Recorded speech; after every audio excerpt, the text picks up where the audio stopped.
for you. Thank you so much for clicking play on yet another video. Welcome to my home in the mountains of Austria. It's raining outside, very cozy. No, please stop. I'm not drinking anything. Stop, please stop. A little champagne ain't never had nobody. I don't have a champagne glass because I am clumsy. I think I broke two, and then I had a really nice one that we actually received from a mayor in Denmark, where we got married, because my hubby is Austrian but our wedding was in Denmark, and the mayor gifted us, of that city where we got married, he gifted us some champagne glasses. They're in Linz, my other place. This is in the mountains, and in the mountains I don't have champagne glasses, so I've ended up having champagne with wine glasses, which is like you should never do. But I love champagne. I used to say that I don't drink red wine, I am a white wine kind of girl, and then I discovered champagne. And I was like, scratch that, I'm a champagne kind of girl. Because with champagne, I don't get a headache and I also don't get a hangover. So,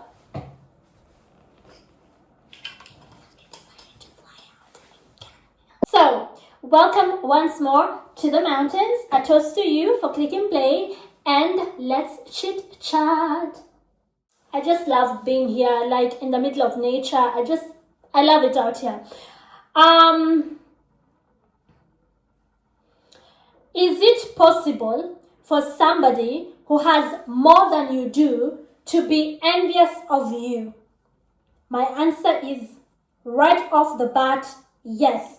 It's very much possible. Sorry, I'm trying to fix my clip. It is very much feasible that somebody who has more than you do ends up being envious of you. So by more than you do, it could be, give me a sec.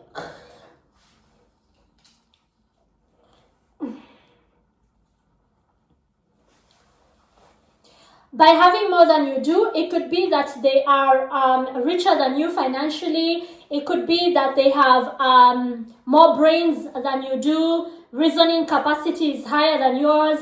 It could be they are academically gifted than you are. Like, there's many ways somebody could be better than you. They could be better looking than you, and so on and so forth. They could be driving a better car than yours.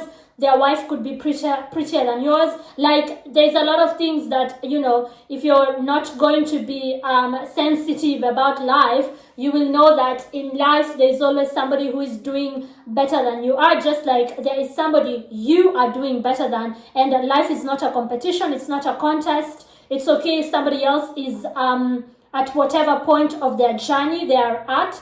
They have their journey, you have your journey, so I tend not to compare myself to others. However, for this video, I asked the question, is it possible that somebody who has better than you ends up actually being envious of you? And my answer is yes, because I know this firsthand. I grew up in Kenya. I've mentioned that severally. I didn't grow up here in Europe, or I didn't even live here, you know, longer than, I think I've not even lived here longer than 5 or 6 years. And one thing I know is that in Kenya we were pretty middle class. Some people might argue lower middle class. I grew up in a place called Isili and Pangani, but we were what is called hood rich. Like, the people in the hood, you guys are in the hood with everybody else, but like, your dad is a politician, he has property, like, you guys are better off than most of your peers.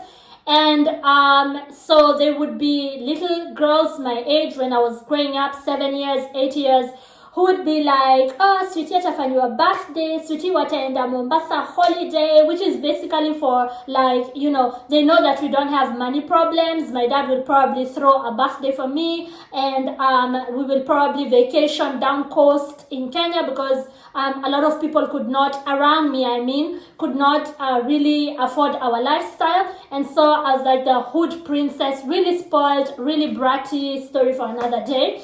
And so just little girls being my friends came with its perks, because I was the queen bee of my neighborhood. And so if you were my friend, you'd get invited over for like sleepovers, like, you know, the girl who has her own huge bedroom. And back then I had friends who lived in small rooms, like single rooms with like their siblings and their parents, because again it was middle class, lower middle class. And so I lived in like in a 2-bedroom house, and a nanny, a maid, and I went to private schools. So again, I was the hood princess, the ghetto princess. Like, yes, you really are at like a lower middle class, but like, nyindo wala sewa kusema, like that is just Swahili for like people in the hood knew that, you know, my dad was okay financially. I wouldn't go as far as to say rich, but back then I thought we were rich. It's only until you get out of that bubble do you discover that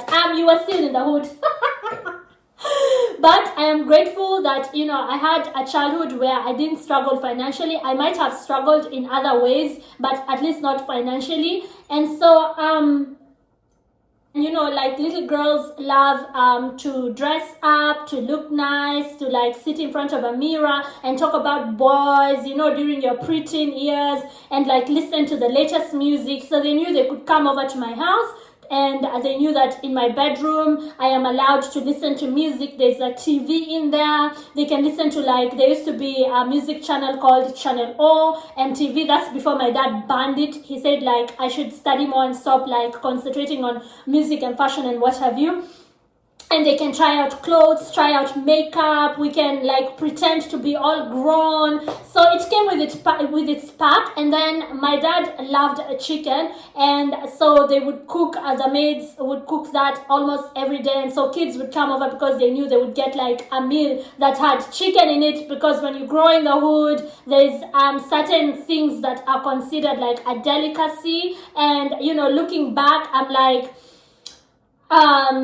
it was really, in the eyes of those people who are around me, it was really looking like a privileged lifestyle compared to, you know, what they had or lacked. And it's kind of, you know, it's, you look back and you feel a little bad, you feel a little like sad, but back then you didn't know it. You were just a kid yourself. You were just being Queen Bee. Think of Blair Waldorf. Like, I was exactly like that. Like, you out, get out, like kicking people out of like the friendship groups, the cliques. And I'm in a private school. I'm the school head girl of that private school, and it was that kid was a problem. Okay, like, if I didn't like you, the whole neighborhood did not like you. At school, if I didn't hang out with you, the whole, like, people are afraid of even coming near you because the Queen Bee does not like you.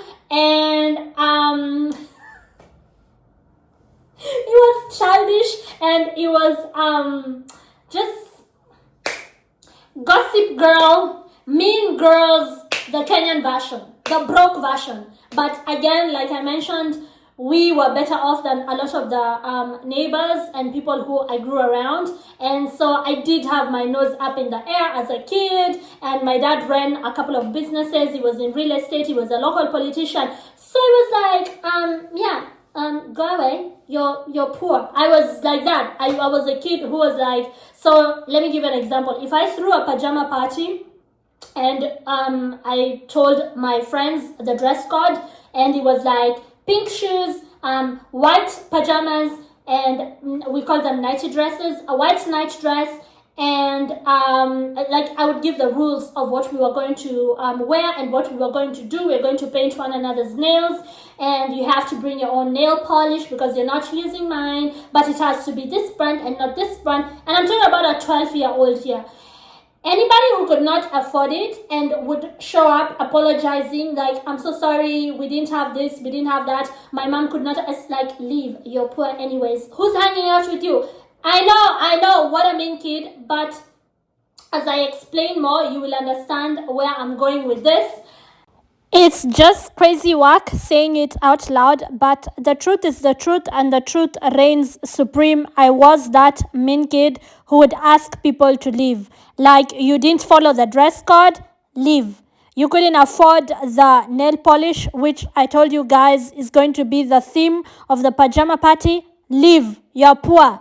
Your mom couldn't buy you this or that or the other. Leave. Like I was that kid who kicks people out of her dad's house. The thing is, when you hear that, when you hear a story of a pre-teenager who's really bossy, who has like the best of everything, at least financially, including where I went to school, and who's just raised with a lot of freedom, and just like I could listen to music, fashion, magazines, you name it. And then my dad ran a video library, so like people would rent videotapes from us. Back then it was tapes before CDs. That is like the 90s. So I was like the 90s kid who watched all the American chick flicks and movies and all the films when they came out. We had it fast. So basically, when you hear of that, you can imagine the natural envy that would like come up from kids who probably do not have that lifestyle. And it is understandable. Like now as an adult, when I look back, I can see where some of that envy would come from, because I would be like, unanisikilianga wivu, toka kwetu, sitaki story yako. Like I was very fast to like get rid of people, fellow kids who I felt like were envious of me, or like who I had said something that, suggested they felt jealous. But, as an adult, you look at that situation and you're like, of course, some kids, that would bring up feelings of jealousy in them, because you can imagine that they probably don't live like we do. Like I mentioned, some of them lived in like really small, we call them single rooms in Kenya, where you share the toilet and bathroom with like literal 5-6 neighbors.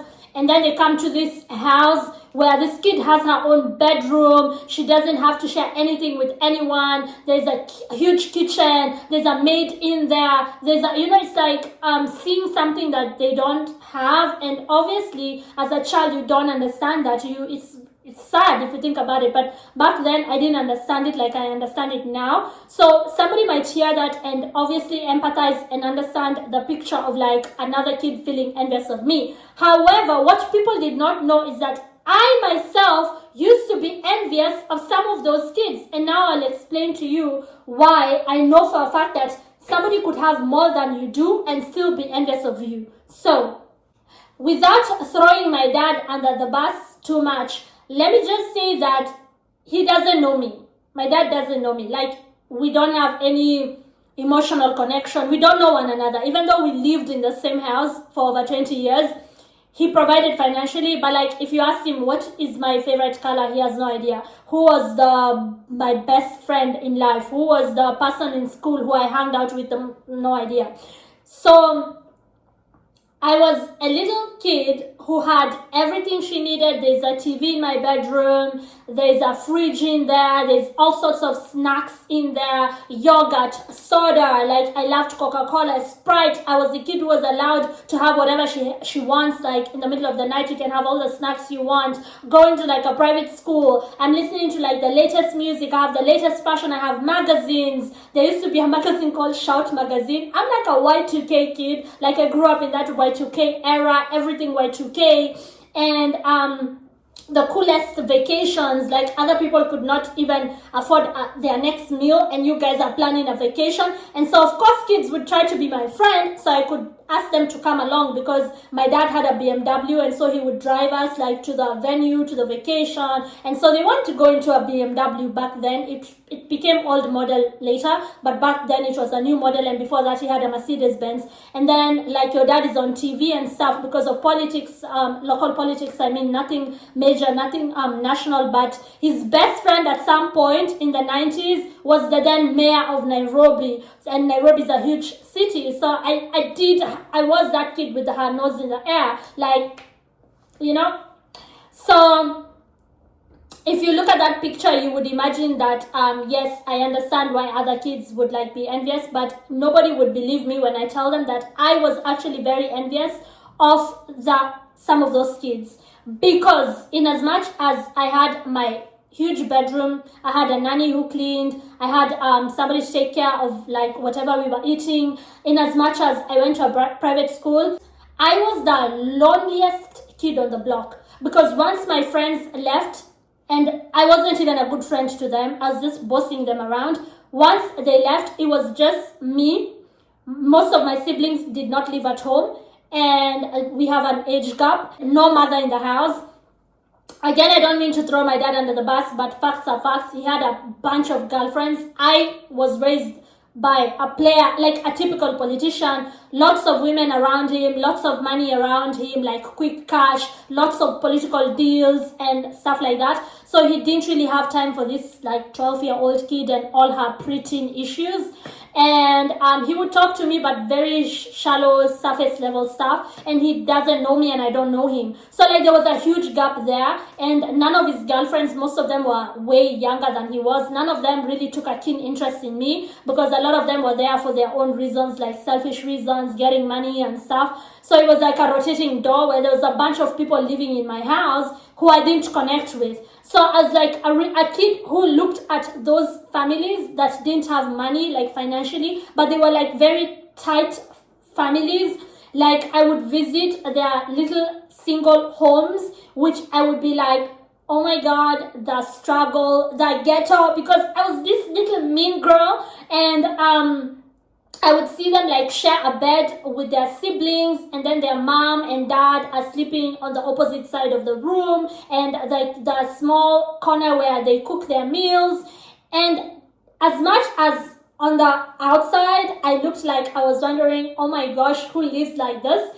On the inside, I really wished that I had siblings who are that close, because I would see them like make fun of one another, share the clothes, and I would see like they have a mom and a dad in the house. So even though they are poor, again, you could have no money, but you're like the richest person on earth because of what is in here. So I like to make a distinction between being broke and being poor. So even though they had no money, they were broke, right?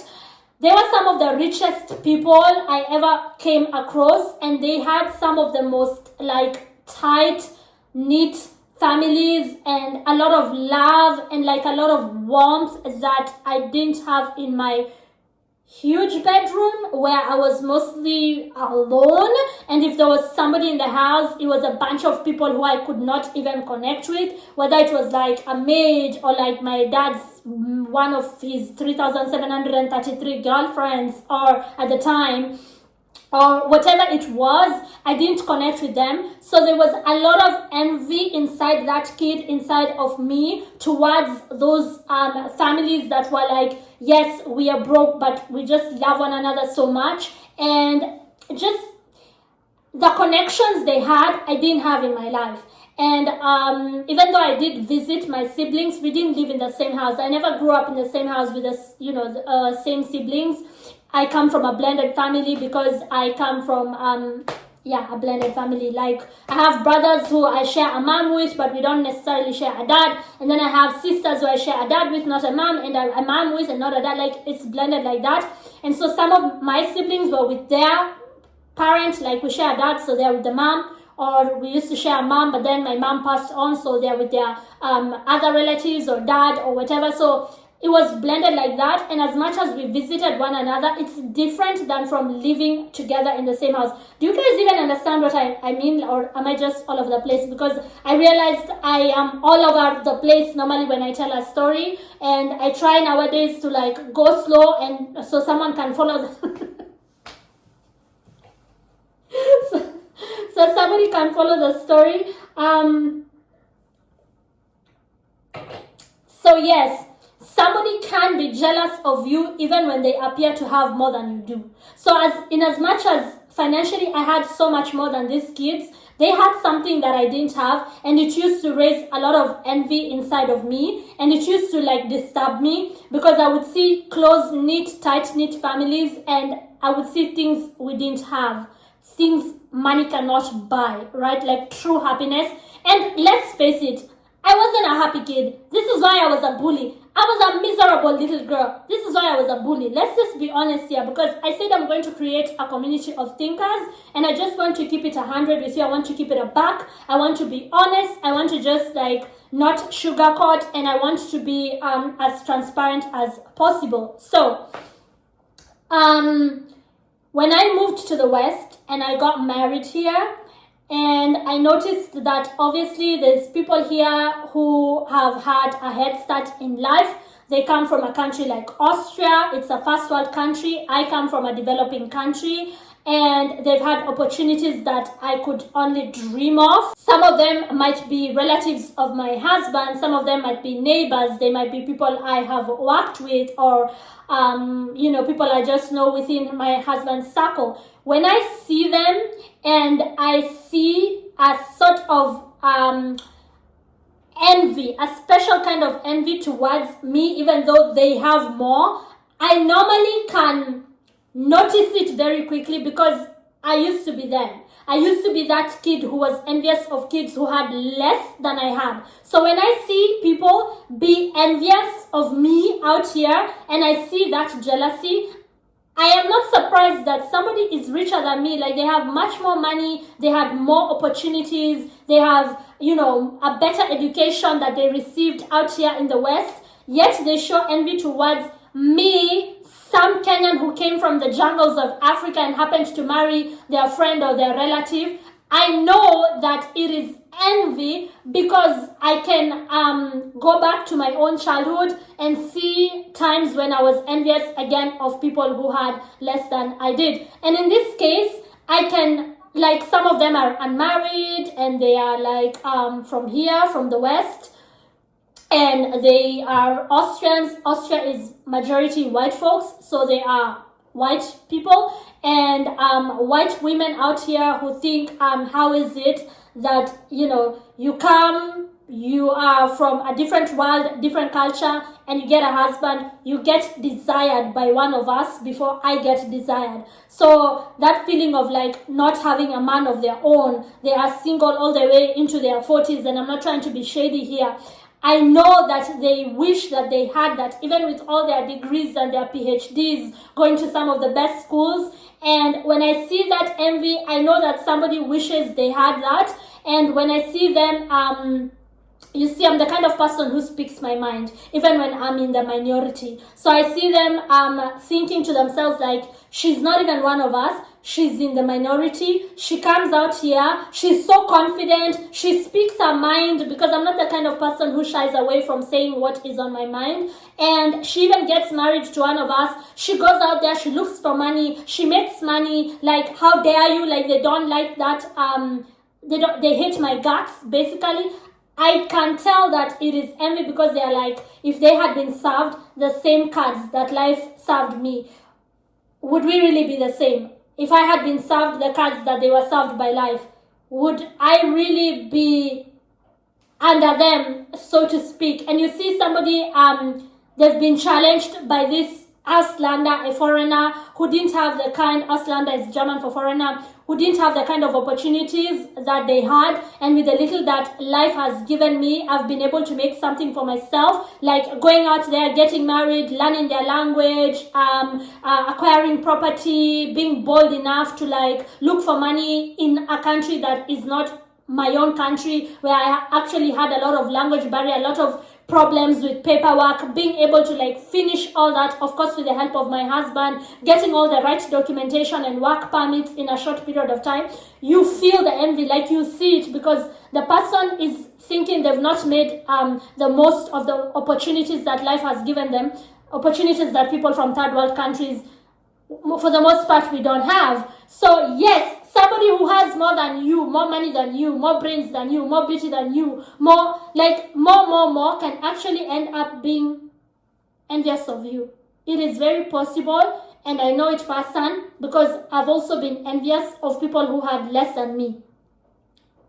It is very possible. So if you're sitting there and you're thinking, I think this person is jealous of me, but if I tell people this, they won't even believe me, because maybe that person is a leader, maybe it's a church leader, it's a pastor, maybe it's a politician, they are a leader of people, they are a member of parliament, maybe it's a place of work, they are the CEO, they are the CFO, they are, at the very top, and then you're thinking, if I tell people that this person is envious of me, people might not believe me.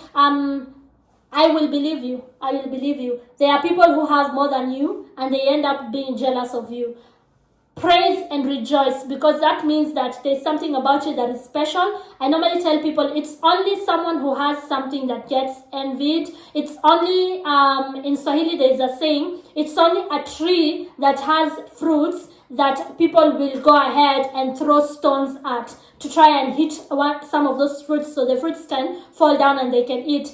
They will never throw stones at a tree that has no fruits. So rejoice and be happy. Do not follow up too much on envy and rumors, because if they're talking about you, it's because there's something you have to be talked about. And I normally say, if you're talking about me behind my back, you're talking about me at a place where I cannot defend myself. You are behind there for a reason. Remain there. Keep talking behind there. Don't take things too much to heart. Realize that you are not crazy when you suspect that somebody who has more than you is actually envious of you. It is very much possible. It happens. And at the end of the day, this is something I like to say. If somebody takes wet mud, in Swahili we say matope, and throws it at you, rumors, saying bad things about you, trying to spoil your reputation, trying to take away your credibility, when they throw that mud on you, if you start wiping it, you're only spreading it. So if you start trying to correct the record, trying to follow up on why they are saying rumors about you, trying to tell people, oh, it's a lie, trying to go out there and get your credibility back, doing all sorts of things, you're only spreading it. Even people who didn't know about it will come to find out about it. But if you just leave it, like they threw mud at you, just leave it, it will dry and it will fall off, because that's what wet mud does. It dries. Go bask in the sun with your champagne. It'll dry and it will fall off. Once it falls off, it will only leave a small spot, just a little dot of where the mud was, okay? And you keeping on, and you keep winning, and you keep giving it your best shot. This thing called life is not a competition. You can only give your best and hope for the best, right? So yes, to answer the philosophical question that I put out today, can somebody who has more than you actually be envious of you? The answer is yes. And I have told you why I know that. I know that because I used to be that person, right? And so when I see it out here in the West, people acting envious of me even though they have so much than me, I know where it comes from. How dare you, a foreigner, come out here and challenge our thoughts? How dare you come out here and be such a threat? How dare you come out here and be so confident? How dare you come out here and make money? How dare you come out here and marry one of us? I know where it comes from. It's just some good old envy. It goes all the way to the beginning of time, Cain and Abel. If you read your Bible, you know where it all started. And so I tell you, keep your head high. Stay prayed up. If you're a prayer warrior like me, keep praying. Ask God to cover you and protect you with the blood of Jesus Christ. Keep giving it your best, and don't focus too much on rumors and correcting the record and going out there to chase around what haters are saying. Keep your head high. Keep marching forward. If you haven't yet subscribed to my YouTube channel, be sure to do so. I want to get rid of these earrings and go wash my face and Netflix and chill now. There is nothing I love doing more than chilling in my home. I try to clean it and make it as cozy as possible. My hubby knows this about me. She loves sitting in the house and watching TV and doing her little social media things. There's nothing I enjoy more than this. And if you enjoy watching me, Asante Sana, that is Swahili for thank you very much. I'll see you on the next one. Bye.